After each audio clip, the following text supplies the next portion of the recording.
Acts of kindness, acts of generosity is how simple it is to make people feel good.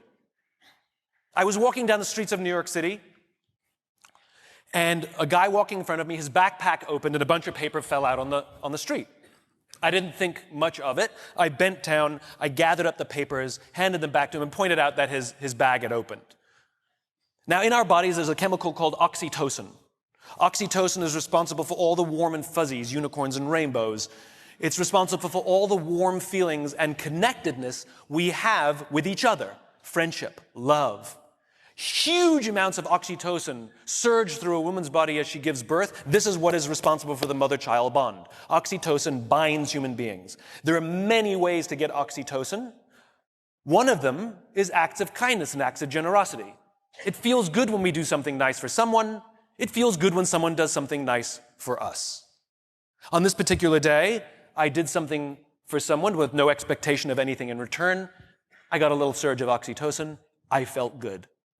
He turned to me and he said, "Thank you. It feels nice when someone does something for us with no expectation of anything in return." He felt good.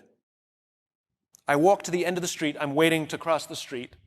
And a total stranger who happened to be standing next to me said, "I saw what you did back there. That was really cool."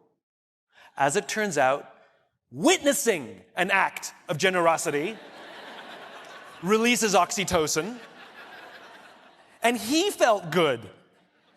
And the best part about oxytocin is the more oxytocin we have in our bodies, the more generous we become. It is Mother Nature's way of trying desperately to get us to look after each other.